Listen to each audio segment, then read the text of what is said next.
Water trading सुर्खियों में क्यों? हाल ही में नीति आयोग ने उपचारित अपशिष्ट जल के पुनः उपयोग को बढ़ावा देने के लिए वाटर ट्रेडिंग मैकेनिज्म पर एक दस्तावेज जारी किया है। वाटर ट्रेडिंग मैकेनिज्म के बारे में।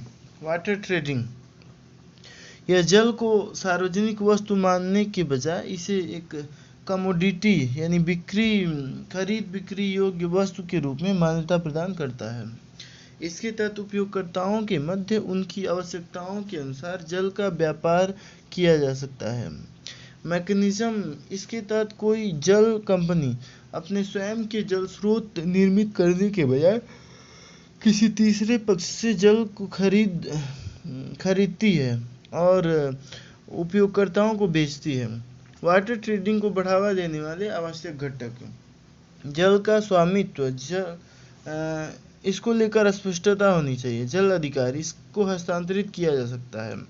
जल का पुनः उपयोग संबंधी प्रमाण पत्र इसका उपयोग व्यापार योग्य परमिट के रूप में किया जा सकता है। WRC व्यापार प्रणाली के तहत नगरपालिका, आवासीय, औद्योगिक और कृषि क्षेत्र को सहित सभी क्षेत्रों में जल उपयोगकर्ताओं को पंजीकृत किया जाएगा। साथ ही प्रत्येक उपयोगकर्ता के लिए जल के पुनः उपयोग हेतु लक्ष्य निर्धारित किए जाएंगे। जल उपयोगकर्ता अपने WRCs को खुले बाजार में बेच सकते हैं। इससे अपशिष्ट जल के पुनः उपयोग संबंधी लक्ष्य को पूरा करने के लिए दूसरे जल उपयोगकर्ता खुले बाजार से WRCs को खरीद सकते हैं। वाटर ट्रेडिंग के जरिए उपचारित अपशिष्ट जल के पुनः उपयोग की आवश्यकता क्यों? बढ़ता शहरीकरण। भारत में लगभग 40% शहरी अपशिष्ट जल का ही उपचार किया जा पाता है। हालांकि ऐसे उपचारित जल का पुनः उपयोग नहीं किया जाता है। जल की असमान उपलब्धता। भारत में वार्षिक और क्षेत्रीय स्तर पर जल की उपलब्धता में काफ़ी अंतर है। उदाहरण के लिए भारत में वर्ष के 4 महीनों के दौरान 80% से अधिक वर्षा होती है। जल प्रबंधन में निजी क्षेत्र की भागीदारी। 2002 और 2012 की राष्ट्रीय जल नीति ने जल प्रबंधन में निजी क्षेत्र की भागीदारी शुरू करने और सार्वजनिक निजी भागीदारी बढ़ाने पर जोर दिया है। बढ़ता जल प्रदूषण। कृषि अपवाह सहित अपशिष्ट जल प्रदूषण का एक प्रमुख कारण है। यह मानव और पारिस्थितिकी तंत्र के स्वास्थ्य को काफ़ी प्रभावित करता है। संयुक्त राष्ट्र विश्व जल रिपोर्ट 2023 के अनुसार वैश्विक स्तर पर अपशिष्ट जल की लगभग 80% से अधिक मात्रा जल निकायों में बिना उपचार किए ही छोड़ दी जाती है। जल की कमी से निपटना। संयुक्त राष्ट्र विश्व जल रिपोर्ट 2023 के अनुसार जल संकट से प्रभावित लोगों की संख्या एशिया में सर्वाधिक लगभग 80% है। एशिया में विशेष रूप से पूर्वोत्तर चीन, साथ ही भारत जल संकट में सबसे अधिक प्रभावित है। भारतीय कृषि में जल उपयोग दक्षता का कम होना। भूजल निकासी का लगभग 89% हिस्सा सिंचाई के लिए उपयोग किया जाता है। गौरतलब है कि सिंचाई हेतु इस्तेमाल किए जाने वाले जल का 60% से अधिक हिस्सा धान और गन्ना जैसी फसलों की सिंचाई हेतु उपयोग किया जाता है। इसलिए कृषिगत उत्पादों का निर्यात करने से भारत जल का एक बड़ा वर्चुअल नेट एक्सपोर्टर भी है। चुनौतियाँ। मूल्य का निर्धारण। अपशिष्ट जल का उपचार करने और इसे खेतों का औद्योगिक इकाइयों में उपयोग हेतु भेजने में धन खर्च होता है। इसलिए मुफ्त में या लगभग शून्य लागत पर उपलब्ध ताज़ी जल के सामने इसको प्रतिस्पर्धा करने में कठिनाई हो सकती है। इसके अलावा ताज़ा जल मुफ्त में या लगभग शून्य लागत पर उपलब्ध हो जाता है। भंडारण। अपशिष्ट जल निरंतर उत्पन्न होता रहता है, इसलिए इसका उपचार भी निरंतर करना पड़ता है। अतः यह आवश्यक नहीं है कि उपचारित अपशिष्ट जल की मांग पूरे वर्ष एक समान बनी रहे। उदाहरण के लिए एक निश्चित अवधि के दौरान फसलों की सिंचाई की आवश्यकता नहीं होती है और औद्योगिक इकाइयों से जुड़ी मांग में भी उतार चढ़ाव हो सकता है।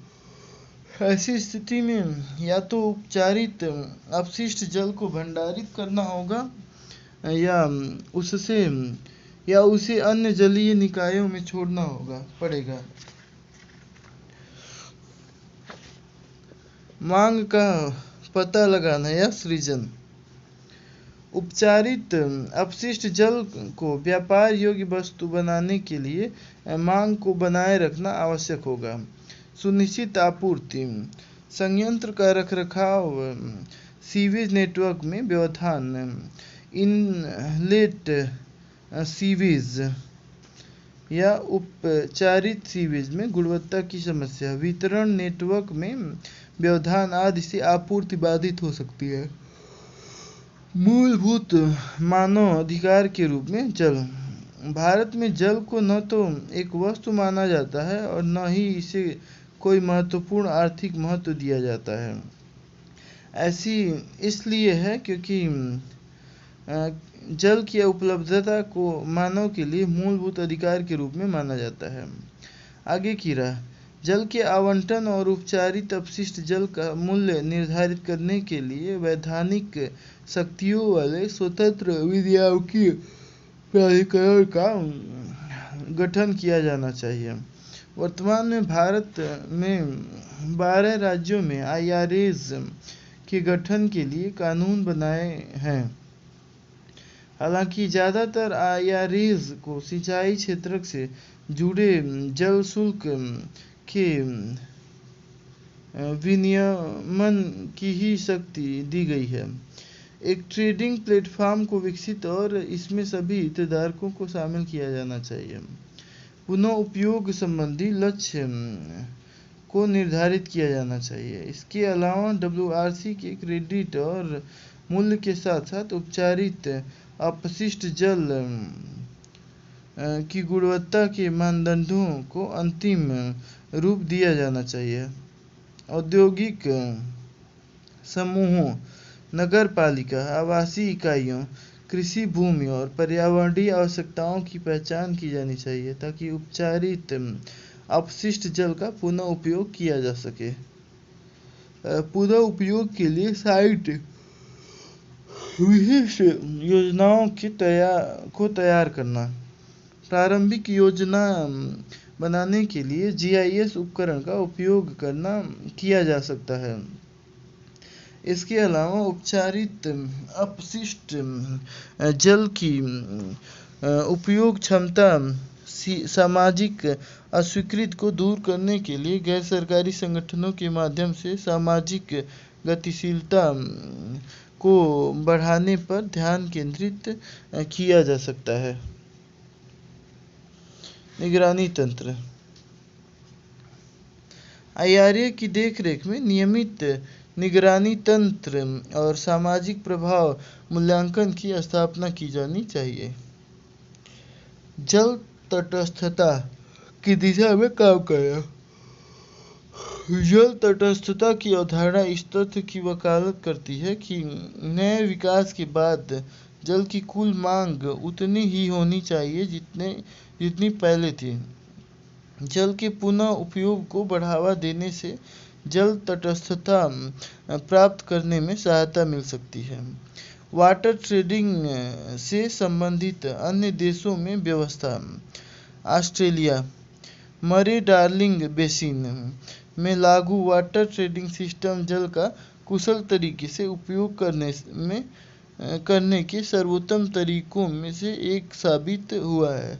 वाटर ट्रेडिंग से किसानों को जल का अधिक उत्पादन के उपयोग में सहायता मिली है और संधारणीय जल प्रबंधन को भी बढ़ावा मिला है। स्पेन वाटर मार्केट एक्सचेंज के जरिए जल की अत्यधिक कमी वाली घाटियों में जल की उपलब्धता में सुधार किया गया है। साउथ अफ्रीका, यहाँ दुनिया का सबसे बेहतर वाटर फ्रेमवर्क लागू है। ऐसे में यहाँ के सिस्टम को दूसरी जगहों पर भी इस्तेमाल किया जा सकता है। फसल विविधीकरण, कृषि में जल संकट की समस्या के समाधान के लिए इसके तहत अनाज, दालों, सब्जियों, फलों, तिलहन आदि की बढ़ती मांग को पूरा करने के लिए क्षेत्र में किसी एक फसल की खेती करने की जगह कई फसलों की खेती की जाती है। इसका उद्देश्य जल संरक्षण के साथ साथ मृदा के स्वास्थ्य में सुधार और कृषि पारिस्थितिकी तंत्र के मध्य बेहतर संतुलन को बनाए रखना है।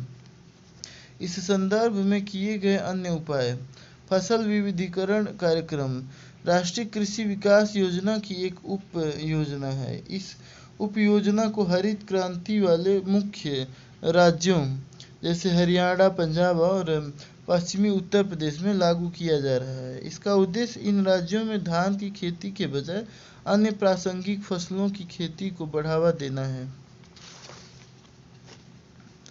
आर्थिक सर्वेक्षण 2022 के अनुसार सरकार न्यूनतम समर्थन मूल्य व्यवस्था के जरिए तिलहन उत्पादन की दिशा में फसल विविधीकरण को बढ़ावा दे रही है।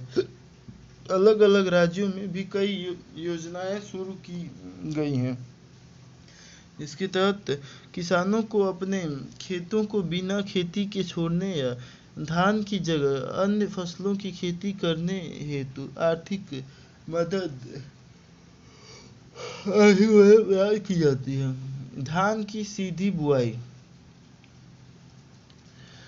को अपनाने वाले किसानों को वित्तीय प्रोत्साहन प्रदान किया जा रहा है। डीएसआर एक ऐसी विधि है जिसमें धान रोपाई के पारंपरिक तरीके की तुलना में जल की कम खपत होती है। महत्व: हरियाणा में इन पहलों से 2022 में खरीफ फसली मौसम के दौरान 72,000 एकड़ भूमि को डीएसआर के तहत शामिल किया गया है, जिसमें 31,500 करोड़ लीटर जल की बचत हुई है। धान हरियाणा और पंजाब की मूल फसल नहीं है। एक फसल की खेती करने मिट्टी की उर्वरता और उसकी संरचना पर प्रतिकूल प्रभाव पड़ता है। निष्कर्ष: चिंताएं: यह किसानों की आय और भारत की खाद्य सुरक्षा को नुकसान पहुंचा सकता है। हरित क्रांति वाले क्षेत्र में किसान को होने वाला निव्वल लाभ उन्हें मक्के की बजाय धान की खेती करने के लिए प्रोत्साहित करता है। फसल विविधीकरण के लाभों के बारे में किसानों के बीच जागरूकता का अभाव बना हुआ है। तटीय जल कृषि प्राधिकरण संशोधन अधिनियम 2023 सुर्खियों में क्यों? हाल ही में संसद में तटीय जल कृषि प्राधिकरण विधेयक 2023 पारित किया गया है, जिसके तहत तटीय जल कृषि प्राधिकरण अधिनियम 2005 में संशोधन किया जाएगा। पृष्ठभूमि: तटीय क्षेत्रों में तटीय प्राधिकरण से जुड़ी गतिविधियों का विनियमित करने के उद्देश्य से तटीय जल कृषि प्राधिकरण की स्थापना हेतु तटीय जल कृषि प्राधिकरण अधिनियम 2005 पारित किया गया था। इस प्राधिकरण का उद्देश्य तटीय क्षेत्रों में तटीय जल कृषि के व्यवस्थित विकास को बढ़ावा देना तथा तटीय पर्यावरण की रक्षा करना है। तटीय जल कृषि: इसके तहत तटीय क्षेत्रों के अंतर्गत तालों, बाड़ों और अन्य जलीय निकायों में नियंत्रित दशाओं में लवणीय या खारे जल में श्रिम्पू, झींगा मछली या किसी अन्य जलीय जीव का पालन किया जाता है। हालांकि इनमें ताजे जल में की जाने वाली जल कृषि शामिल नहीं होती है। यह तटीय विनियामकीय क्षेत्र के भीतर और इसके इतर भी तटीय जल कृषि के निरंतर संचालन की सुविधा प्रदान करता है। इसमें अपंजीकृत फार्म्स या प्रतिबंधित क्षेत्रों में स्थापित फार्म्स पर दंड लगाने का प्रावधान किया गया है। 2005 में श्रिम्पू पालन ही मुख्य तटीय जल कृषि गतिविधि थी। तटीय जल कृषि के पर्यावरण अनुकूल कई नए रूप सामने आए हैं। इनमें से अधिकांश को तटीय विनियमन क्षेत्र के भीतर और तटीय क्षेत्रों में संचालित किया जा सकता है। Data bank. भारत विश्व में तीसरा सबसे बड़ा मछली उत्पादक देश है। भारत विश्व में दूसरा सबसे बड़ा जलीय कृषि उत्पादक देश है। 2013 से 23 के बीच भारत का समुद्र आधारित खाद्य पदार्थों का निर्यात दोगुना हो गया। समुद्र आधारित खाद्य पदार्थों के निर्यात में फ्रोजन झींगा शीर्ष स्थान पर बरकरार है। यूएसए समुद्र आधारित भारतीय खाद्य पदार्थों का सबसे बड़ा आयातक है। इसके बाद चीन और यूरोपीय संघ का स्थान है। तटीय विनियमन क्षेत्र अधिसूचना 2019 के बारे में। इस अधिसूचना के अनुसार कुछ तटीय क्षेत्रों को सीआरजेड घोषित किया गया है।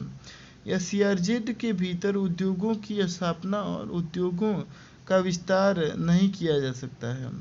साथ ही सीआरजेड के भीतर अन्य विकासात्मक गतिविधियों परियोजनाओं को अधिसूचना के प्रावधानों के अनुसार विनियमित और संचालित किया जाएगा। इस अधिसूचना में तटीय क्षेत्रों की अलग अलग श्रेणियों के लिए नो डेवलपमेंट जोन का भी प्रावधान किया गया है।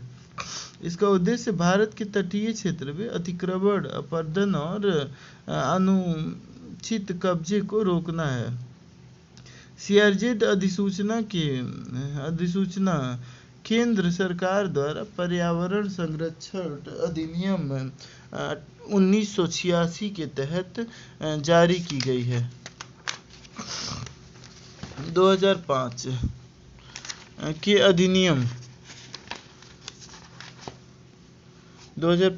अधिनियम के कुछ प्रावधानों में संशोधन करने और अस्पष्टता को दूर करने की मांग की गई। इसमें इस अधिनियम को प्रासंगिक बनाए रखने और विनियामकीय बोझ को कम करने में मदद मिलेगी। तटीय जल कृषि प्राधिकरण संशोधन अधिनियम 2023 के बारे में। तटीय जल कृषि की परिभाषा को व्यापक बनाना। इसके तहत तटीय जल कृषि की सभी गतिविधियों को व्यापक रूप से शामिल किया गया है। इससे फार्म्स और तटीय जल कृषि के अन्य प्रकारों के बीच मौजूद अस्पष्टता को दूर किया गया है। तटीय जल कृषि के नए प्रकारों जैसे केज कल्चर, सीवीडी की कृषि, बाइवाल्व कल्चर, सजावटी उद्देश्य से समुद्री मत्स्य कृषि और मोती सीप की कृषि को बढ़ावा दिया गया है।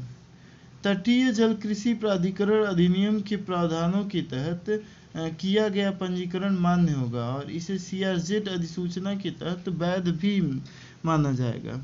तटीय जल कृषि प्राधिकरण के अन्य कार्य: जलीय कृषि इकाइयों के लिए इनपुट्स और इनसे होने वाले बहिस्राव के लिए मानक तय करना, पर्यावरण के नजरिए से हानिकारक इनपुट्स के उपयोग पर रोक लगाना, इकाइयों, इनपुट्स और उत्सर्जन की निगरानी एवं उनका विनियमन करना। अवैध तटीय जल कृषि को अपराध की श्रेणी से बाहर कर दिया गया है तथा इसके लिए अब जुर्माने का प्रावधान किया गया है। सीआरजेड क्षेत्रों में कुछ निश्चित जल कृषि गतिविधियों की अनुमति यह अधिनियम संकरी, खड़ी नदियों, पार्श्व जल के बफर जोन और समुद्र के एनडीजेड में हेचरी, न्यूक्लियस प्रजनन केंद्रों और ब्रूड स्टॉक बहुगुणन केंद्रों को स्थापित करने की अनुमति देता है। इसके तहत तटीय जल कृषि में मानव स्वास्थ्य के लिए हानिकारक एंटीबायोटिक दवाओं और इकोलॉजिकली एक्टिव सब्सटेंस के उपयोग पर रोक लगाई गई है। जैव सुरक्षा को बढ़ावा, इसके तहत निम्नलिखित हेतु उपायों को अपनाना शामिल है। तटीय जल कृषि इकाई के भीतर हानिकारक सजीवों के प्रवेश या प्रसार के जोखिम का विश्लेषण, नियंत्रण और रोकथाम करने के लिए उपाय करना। तटीय जल कृषि इकाई के भीतर संक्रामक रोगों के फैलने के जोखिम को कम करना। तटीय जल कृषि प्राधिकरण संशोधन अधिनियम 2023 का महत्व। तटीय क्षेत्रों का संधारणीय विकास, यह उत्पादन, उत्पादकता और निर्यात, पहचान, क्षमता और प्रतिस्पर्धात्मकता और उद्यमशीलता को बढ़ावा देता है। प्राधिकरण को शक्ति देना, यह प्रदूषणकर्ता द्वारा भुगतान के सिद्धांत सहित तटीय जल कृषि से संबंधित गतिविधियों को विनियमित करने और पर्यावरण संबंधी नियमों के पालन को सुनिश्चित करने की अतिरिक्त शक्ति प्रदान करता है। व्यापार करने में सुगमता, यह अधिनियम के कई अपराधों को अपराध के दायरे से बाहर करता है। यह लाखों तटीय जल कृषि करने वाले लघु और सीमांत किसानों के लिए अलग अलग एजेंसियों से CRZ संबंधी मंजूरी लेने की अनिवार्यता को समाप्त करता है। पर्यावरण अनुकूल नई तटीय जल कृषि को बढ़ावा, यह केज कल्चर यानी कि सीवीड की कृषि आदि को बढ़ावा देता है। रोजगार सृजन, इससे तटीय क्षेत्रों में रहने वाले मछुआरा समुदायों में विशेषकर महिला मछुआरों के लिए रोजगार के अवसर पैदा करने में मदद मिलेगी। जलीय कृषि को बढ़ावा देने के लिए सरकार द्वारा की गई पहलें। समुद्री उत्पाद निर्यात विकास प्राधिकरण, इसे समुद्री उत्पाद के निर्यात को बढ़ावा देने के लिए 1972 में वाणिज्य और उद्योग मंत्रालय के तहत एक वैधानिक निकाय के रूप में गठित किया गया था। नीली क्रांति, इसके तहत भारत में मत्स्य पालन और जलीय कृषि को बढ़ावा दिया गया है। प्रधानमंत्री मत्स्य संपदा योजना, इसे अंतर्देशीय मत्स्य पालन और जलीय और जल कृषि गतिविधियों में तेजी एवं विविधता लाने के लिए शुरू किया गया है। इसमें प्रजातियों के विविधीकरण और नई प्रजातियों के उपयोग पर जोर दिया गया है।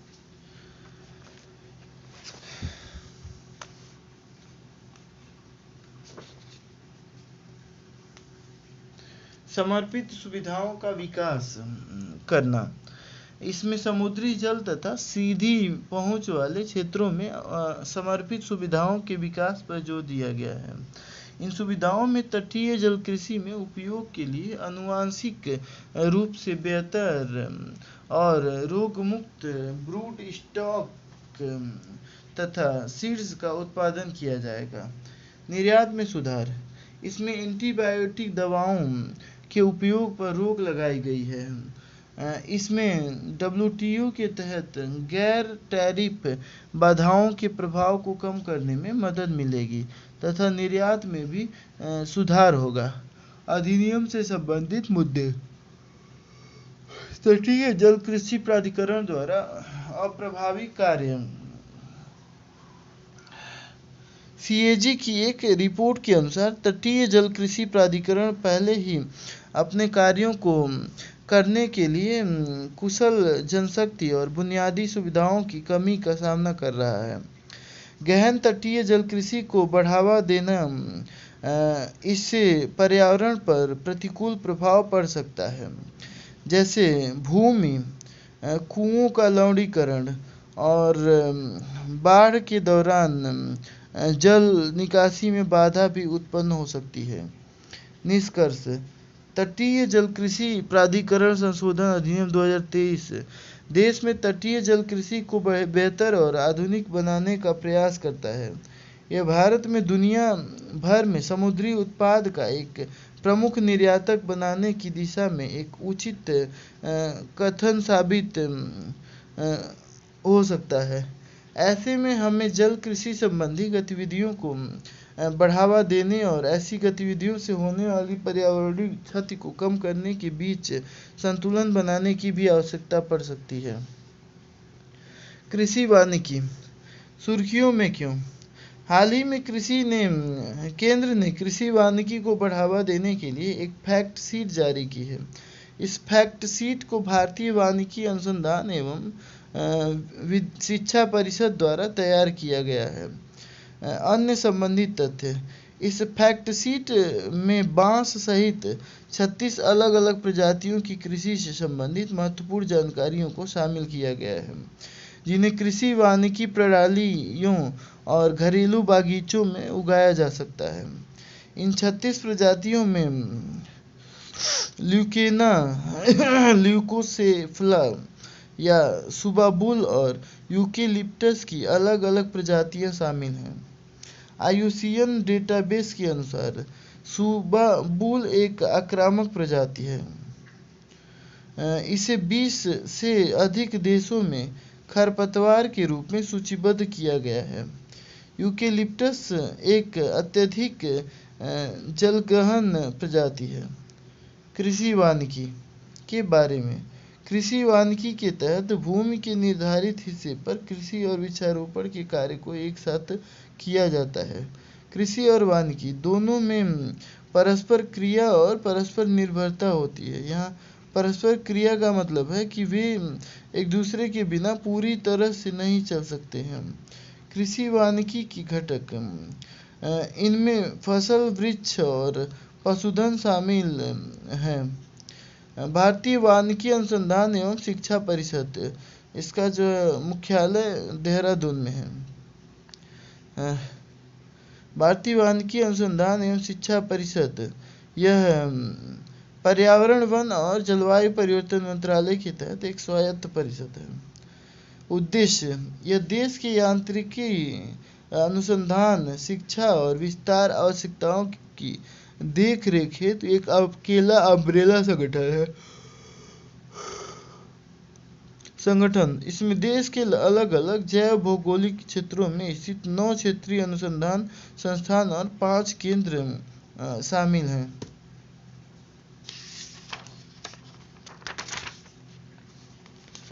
कृषि वानिकी प्रणाली: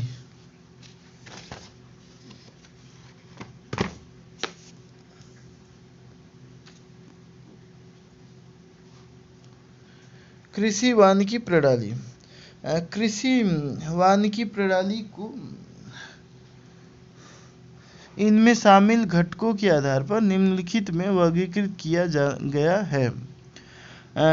सबसे पहला एग्री सिल्वीकल्चर, फसल प्लस वृक्ष। सिल्वोपोस्टोरल, शैगा प्लस पशुधन प्लस वृक्ष। एग्रो सिल्वो पास्टोरल, फसल प्लस पशुधन प्लस वृक्ष प्लस वृक्ष। कृषि वानिकी प्रणाली के लाभ: उत्पादकता: इससे वांछित वस्तुओं के उत्पादन और भूमि की उत्पादकता बढ़ाने में मदद मिलती है।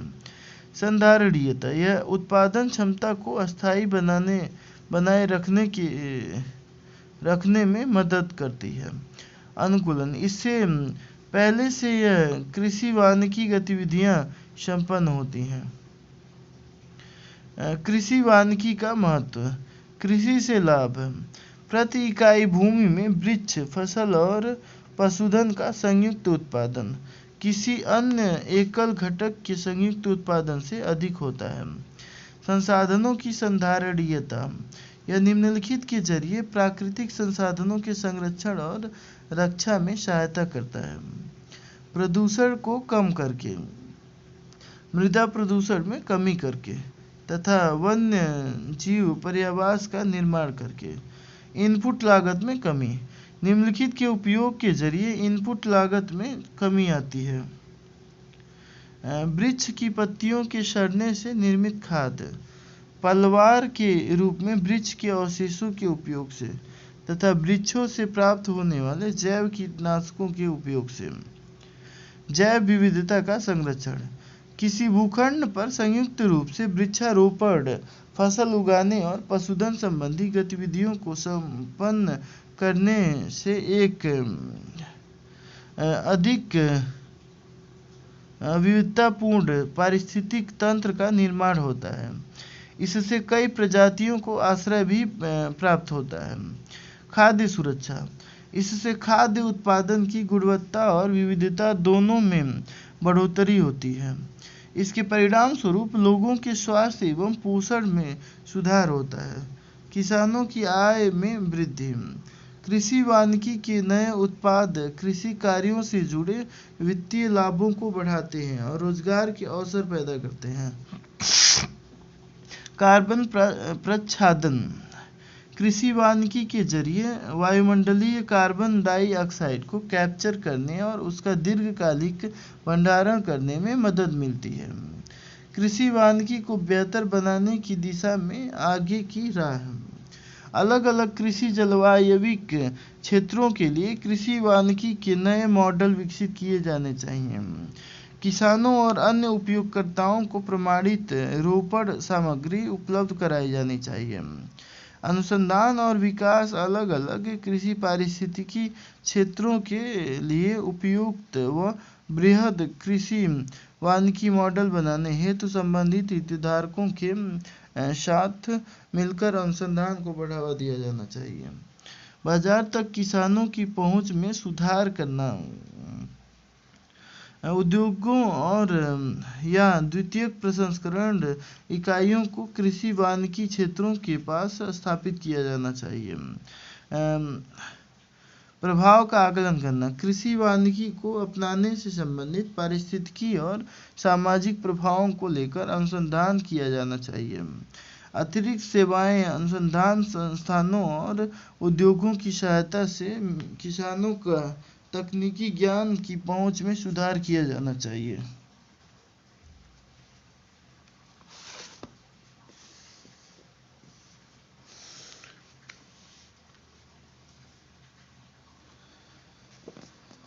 कृषि वानिकी के लिए सरकार द्वारा आरंभ की गई पहले, कृषि वानिकी पर उप मिशन, हर मेड़ पर पेड़ योजना। इसे खेतों में फसलों के साथ साथ वृक्षारोपण करने को बढ़ावा देने के लिए 2016-17 में शुरू किया गया था। एकीकृत बागवानी विकास मिशन, इसे बागवानी के समग्र विकास के लिए 2014-15 में लागू किया जा रहा है। इसमें फलों, सब्जियों, मशरूम, मसालों आदि की खेती शामिल है। राष्ट्रीय कृषि वानिकी नीति 2014, इसे फसल और पशुधन के साथ पूरक एवं एकीकृत तरीके से वृक्षारोपण को प्रोत्साहित और विस्तारित करने हेतु शुरू किया गया है। कई वृक्ष प्रजातियों को कटाई और ट्रांजिट रूल्स से छूट दी गई है। साथ ही बांस की बड़े पैमाने पर खेती को संभव बनाने के लिए बांस को वन उपज की श्रेणी से बाहर कर दिया गया है। संपीड़ित बायोगैस, कंप्रेस्ड बायोगैस (सीबीजी) सुर्खियों में क्यों? पेट्रोलियम और प्राकृतिक गैस संबंधी संसदीय अस्थायी समिति, ये लग रहा है मैं छोड़ दिया हूँ क्या खड़े, ये मैं छोड़ दिया हूँ, इसको पढ़ लेते हैं, जरूरी है, डेटा है। शब्दावली को जाने। कृषि जलवायुवी क्षेत्र या जलवायु के संदर्भ में व्यापक एकरूपता वाले क्षेत्र होता है। ऐसा क्षेत्र कुछ निर्धारित फसलों की खेती के लिए उपयुक्त होता है। इसका उद्देश्य प्राकृतिक संसाधनों और पर्यावरण पर प्रतिकूल प्रभाव डाले बिना खाद्य, फाइबर, चारा और ईंधन की लकड़ी की आवश्यकता को पूरा करने के लिए क्षेत्रीय संसाधनों का वैज्ञानिक रूप से प्रबंधन करना। कृषि वानिकी के समस्त चुनौतियाँ: बीज की उन्नत किस्मों की कमी, फसलों के उत्पादन में वृक्षों का नकारात्मक प्रभाव, अलग अलग कृषि जलवायुविक क्षेत्रों के लिए उपयुक्त कृषि वानिकी मॉडल को लेकर अपर्याप्त अनुसंधान, वृक्ष बहुत समय बाद तैयार या काटने योग्य होते हैं, इसके परिणाम स्वरूप निवेश पर रिटर्न मिलने में देरी होती है, वानिकी आधारित उत्पादों के लिए बाजार तंत्र का अभाव, वृक्षों की खेती के लिए प्रोत्साहन का अभाव।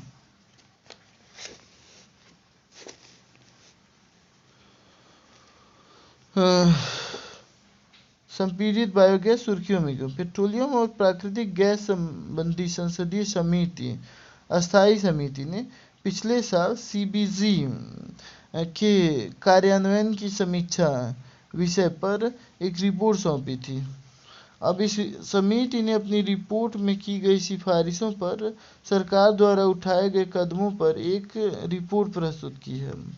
शिकायत परिवहन के लिए संधारणीय विकल्प के बारे में आरंभ इसे 2018 में शुरू किया गया था। इसका उद्देश्य सीबीजी उत्पाद संयंत्रों की स्थापना करना तथा वाहनों में ईंधन के रूप में उपयोग के लिए बाजार में सीबीजी उपलब्ध कराना है। बायोगैस का उत्पादन प्राकृतिक रूप से बायोमास के अवायवीय अपघटन से किया जाता है। बायोमास में कृषि अपशिष्ट, नगरपालिका ठोस अपशिष्ट, गन्ना प्रेस मड आदि शामिल होते हैं। सीबीजी बायोगैस के शुद्धिकरण और संपीड़न के बाद प्राप्त होता है। इसमें मीथेन की मात्रा बहुत अधिक होती है और इसका कैलोरी मान उच्च 47 से 52 मेगाजूल किलोग्राम होता है। सीबीजी के अन्य घटकों में शामिल है carbon dioxide 4%, hydrogen sulphide 16 parts प्रति मिलियन, नाइट्रोजन 0.5%, ऑक्सीजन 0.5% और आर्द्रता 5 mg/m3। नोडल मंत्रालय पेट्रोलियम और प्राकृतिक गैस मंत्रालय, ये नोडल मंत्रालय है। कार्यान्वयन से जुड़ी चुनौतियां, शासन संबंधी मुद्दे, नगर निकायों की सीमित तकनीकी क्षमताएं कार्यान्वयन की दिशा में बाधक के रूप में कार्य करती हैं। कई प्रकार की विनियामक मंजूरी लेनी पड़ती है और इसमें पर्यावरण, वन एवं जलवायु परिवर्तन मंत्रालय MOPNG, नवीन और नवीकरणीय ऊर्जा मंत्रालय और जैसे विभिन्न मंत्रालय शामिल होते हैं। इस वजह से उद्यमियों को कई समस्याओं का सामना करना पड़ता है। सीबीजी का महत्व, स्वच्छ एवं किफायती ईंधन की उपलब्धता सुनिश्चित करना, एनर्जी बास्केट में विविधता लाने में सहायक, कच्चे तेल संबंधी आयात निर्भरता में कमी आएगी, पंचामृत लक्ष्यों को प्राप्त करने में सहायक, उद्यमिता ग्रामीण अर्थव्यवस्था को बढ़ावा देने में सहायक।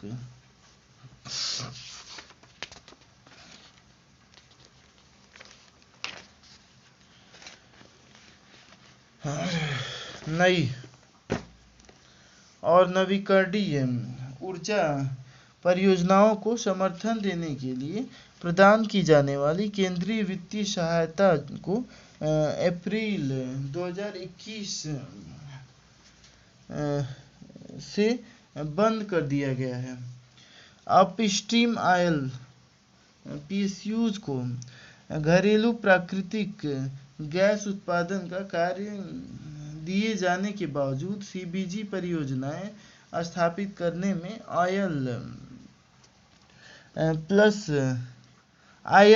PSUs रुचि नहीं दिखा रहे हैं।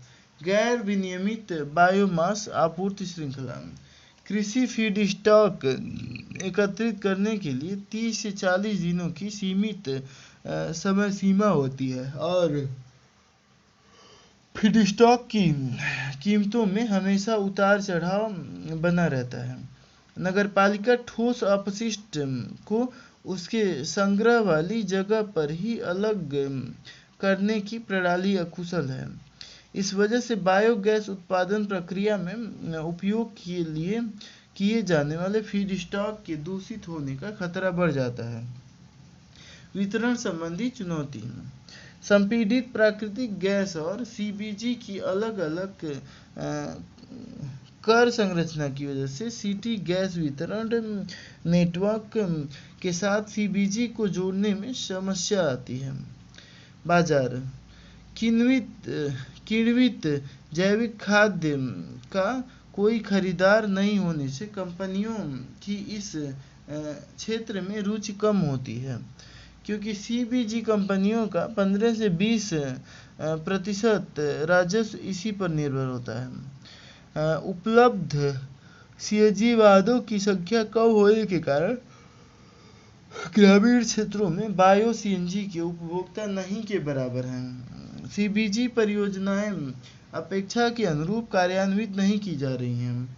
अब तक केवल 40 सीबीजी संयंत्र ही स्थापित किए गए हैं।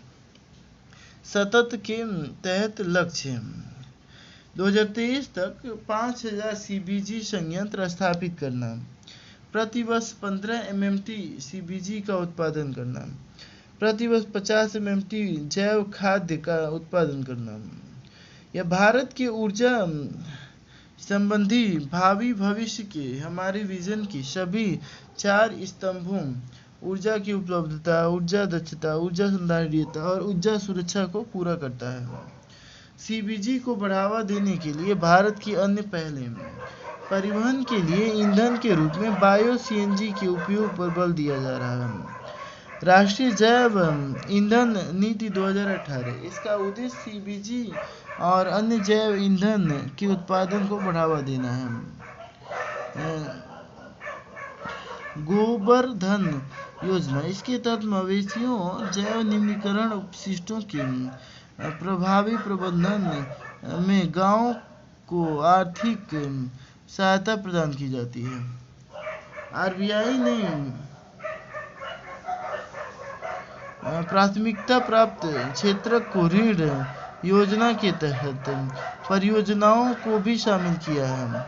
इससे इस क्षेत्र की कंपनियों को ऋण मिलना आसान हो गया है।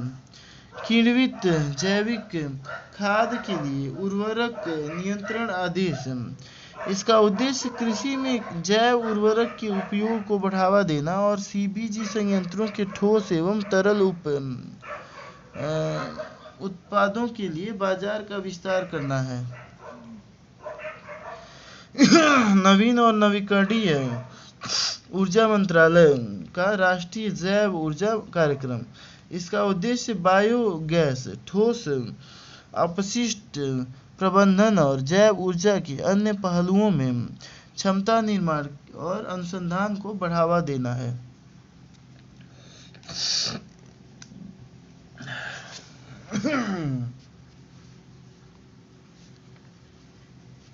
आगे की राह समन्वय तंत्र। कार्यान्वयन संबंधी मुद्दों को सुलझाने के लिए नियमित रूप से राष्ट्रीय जैव ईंधन समन्वय समिति की बैठकों का आयोजन किया जाना चाहिए।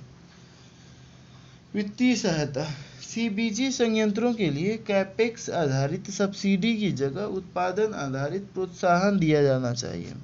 तेल और गैस क्षेत्र के सार्वजनिक उपक्रम के परामर्श से सभी जैव ईंधन तथा स्वच्छ ऊर्जा परियोजनाओं के लिए एक वित्तीय संस्थान की स्थापना की जानी चाहिए। सीबीजी क्षेत्र के विकास में तेजी लाने के लिए बायोफ्यूल इंफ्रास्ट्रक्चर फंड और क्रेडिट गारंटी फंड का गठन किया जाना चाहिए। सीबीजी परियोजनाओं को सिटी गैस वितरण नेटवर्क से जोड़ने के लिए पाइपलाइन और संरचना के विकास को उत्पोषित किया जाना चाहिए। गवर्नेंस में सुधार, सब्सिडी के वितरण के लिए सिंगल विंडो मंजूरी की सुविधा प्रदान कर विनियामकीय मंजूरियों को सरल और डिजिटलीकृत किया जाना चाहिए। नगरपालिकाओं में अपशिष्टों के प्रकार के आधार पर उन्हें अलग करने के लिए शहरी स्थानीय निकायों की क्षमता निर्माण को बल देना चाहिए और सार्वजनिक निजी भागीदारी मॉडल को अपनाया जाना चाहिए। स्थानीय बायो एनर्जी उद्योगों के लिए किफ़ायती कच्चा माल उपलब्ध कराने हेतु कृषि बायोमास की निर्यात को प्रतिबंधित या विनियमित किया जाना चाहिए। प्रौद्योगिकी, फीडस्टॉक की गुणवत्ता का विश्लेषण करने तथा वाहन ट्रैकिंग आदि को सक्षम करने के लिए कृत्रिम बुद्धिमत्ता आधारित सेंसर का उपयोग किया जाना चाहिए। इससे एक उन्नत बायोमास आपूर्ति श्रृंखला की स्थापना में मदद मिल सकती है। ज्वारीय ऊर्जा सुर्खियों में क्यों? हाल ही में ऊर्जा संबंधी संसदीय स्थायी समिति ने भारत में ज्वारीय ऊर्जा विकास पर एक रिपोर्ट प्रस्तुत की है। अन्य संबंधित तथ्य। महासागरीय ऊर्जा के 3 मुख्य प्रकार हैं: तरंग, ज्वारीय और महासागरीय तापीय ऊर्जा। समिति ने कहा है कि भारत में ज्वारीय और तरंग ऊर्जा की अनुमानित क्षमता क्रमशः 12,455 मेगावाट और 41,300 मेगावाट है।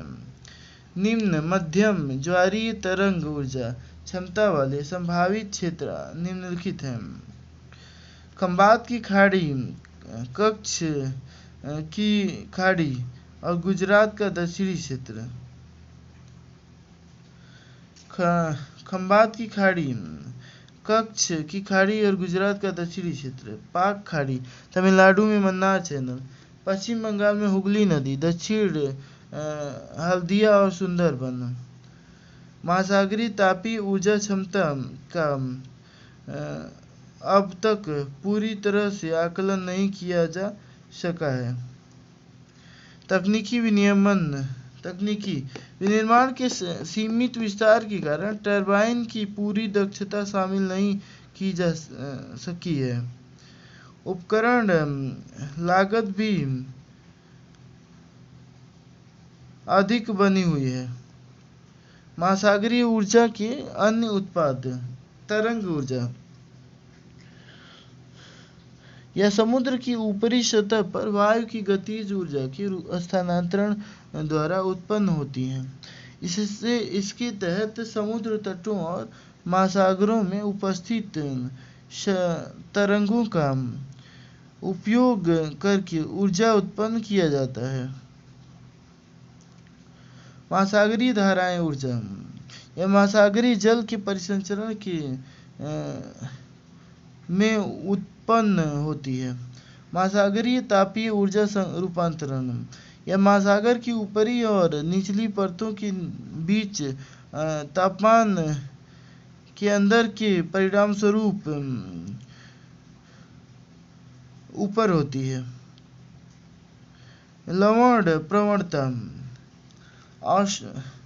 ओस्मोटिक दबाव, यह नदी के मुहाने पर मीठे और समुद्री जल के बीच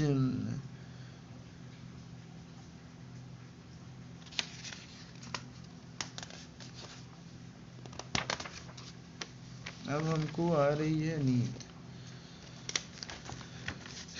देखते हैं कितना और टिक पाते हैं। अप्रत्याशित पर्यावरणीय स्थितियां और महासागरीय ऊर्जा क्षेत्र में कार्यान्वयन अनुभव का न होना भी बड़ी चुनौतियों में से एक है। क्षय संक्षारण, खारा जल अत्यधिक क्षारकारी होता है और इसके क्षयकारी प्रभाव को दूर करने के लिए उपकरण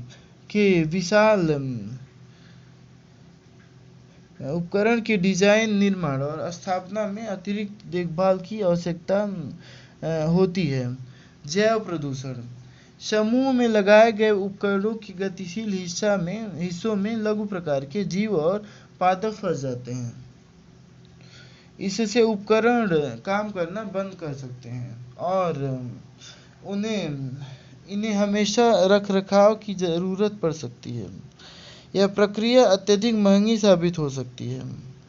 वित्तीय, कोयला आधारित पारंपरिक ताप संयंत्रों की तुलना में इसके संचालन में अत्यधिक पूंजी की जरूरत पड़ती है तथा महासागरीय ऊर्जा उपकरणों की आरंभिक लागत भी अधिक है।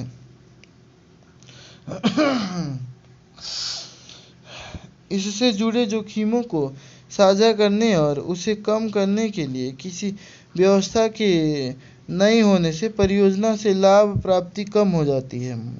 ऐसी परियोजनाओं में वित्तीय संस्थानों की अधिक रुचि नहीं होने के चलते निधि जुटाने में समस्या आती है। पर्यावरण संबंधी चुनौतियाँ, सागरीय जल के किनारे पर निरंतर प्रवाह के कम होने और अपरदन के बढ़ने से तटीय क्षेत्र का वनस्पति आवरण और पारिस्थितिक संतुलन प्रभावित हो सकता है। लगाए गए उपकरणों, विद्युत चुंबकीय प्रभाव, ध्वनि प्रभाव की वजह से प्रवासी पक्षियों की आवाजाही प्रभावित हो सकती है। समुद्री प्रजातियों की संवेदी प्रणाली में बाधा उत्पन्न हो सकती है इत्यादि। ज्वारीय ऊर्जा, टाइडल एनर्जी, ज्वारीय ऊर्जा उत्पादन की प्रणाली। पृथ्वी, सूर्य, चंद्रमा के बीच गुरुत्वाकर्षण प्रणाली के कारण प्राकृतिक रूप से ज्वार के बढ़ने और पीछे हटने की क्रिया की सहायता से उत्पादन की जाने वाली ऊर्जा को ज्वारीय ऊर्जा कहते हैं। ज्वारीय ऊर्जा के दोहन हेतु संभावित पद्धतियों के दो रूप, एक ज्वारीय बैराज और एक ज्वारीय धारा टरबाइन। ज्वारीय बैराज, इसके तहत फ्लड जनरेशन और एब जनरेशन या संयुक्त रूप से दोनों की ज्वारीय ऊर्जा से विद्युत पैदा की जाती है। ज्वारीय धारा टरबाइन, इसके तहत ज्वारीय धारा की यांत्रिक गति की सहायता से टरबाइनों को चलाकर विद्युत पैदा की जाती है। ज्वारीय ऊर्जा उत्पादन की प्रणाली। बैराज, जलद्वार, टरबाइन, महासागर, निम्न ज्वार का स्तर, ज्वारीय बेसिन, ज्वारनद का नृत्य तंत्र, बैराज, जलद्वार, टरबाइन, महासागर, निम्न ज्वार का सागर। ज्वारीय ऊर्जा का महत्व। ऊर्जा सुरक्षा व ऊर्जा मानकीकरण में सहायक, क्योंकि यह सतत, अपेक्षित और विश्वसनीय है। वायु की तुलना में जल का घनत्व अधिक होने के कारण यह पवन ऊर्जा से अधिक दक्ष है। भारत की लंबी तटरेखा का दोहन किया जा सकेगा। जीवाश्म ईंधन पर निर्भरता को कम करने और एनर्जी मिक्स ऊर्जा के अलग अलग स्रोत के विविधीकरण में सहायक। कार्बन फुटप्रिंट कम करके जलवायु राशन शमन और अनुकूलन सुनिश्चित करने के लिए सहायक। यह भारत की पंचामृत प्रतिबद्धता के COP 26 के दौरान व्यक्त के अनुभव हैं। कार्बन फुटप्रिंट कम करने, जलवायु शमन और अनुकूल सुनिश्चित करने में सहायक। आगे की राह। महासागरीय ऊर्जा के विभिन्न रूपों का फिर से आकलन करना, इससे महासागरीय क्षेत्र रूप में प्राप्ति योग्य महासागरीय ऊर्जा के स्रोत पर अधिक ध्यान केंद्रित करने से मदद मिलती है। आर्थिक रूप से व्यवहारिक और दीर्घकालिक लक्षणों का विचार कीजिए।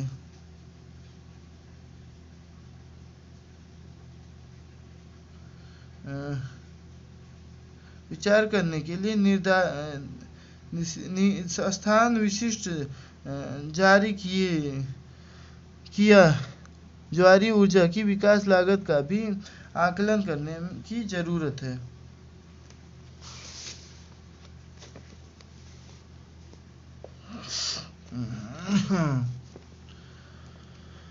नमूना पायलट परियोजना स्थापित करना। ज्वारीय ऊर्जा की स्थापना से पहले इसके प्रूफ ऑफ कॉन्सेप्ट और वाणिज्यिक व्यवहार्यता को प्रदर्शित करने के लिए नमूना पायलट परियोजना जरूरी है। गैर सौर नवीकरण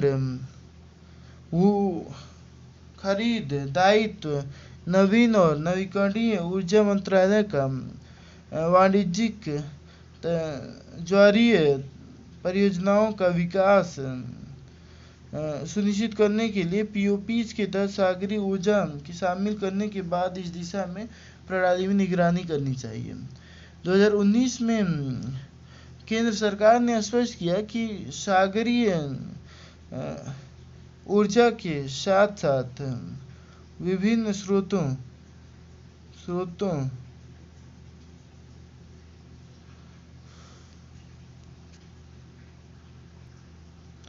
को नवीकरणीय ऊर्जा माना जाएगा और ऐसी परियोजनाएं गैर सौर RPOs को पूरा करने के लिए पात्र होंगी। पर्यावरणीय प्रभाव आकलन, समुद्री ऊर्जा परियोजनाओं के पर्यावरणीय प्रभाव और प्रौद्योगिकी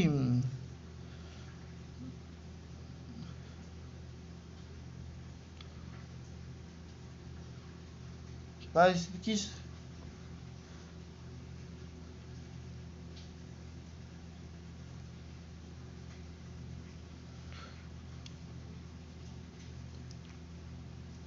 पारिस्थितिकी सततता का व्यवहार आकलन किया जाना चाहिए। वैश्विक अनुभव उदाहरणों के अध्ययन किया जाना चाहिए।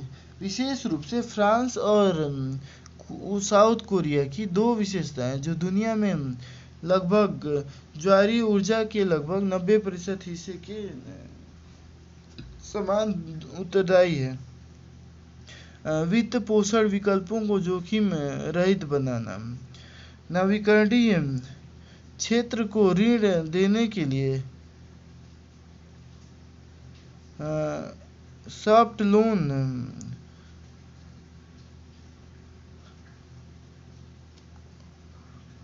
लोन योजना में भी सुधार किया जाना है। यहाँ से ये खत्म।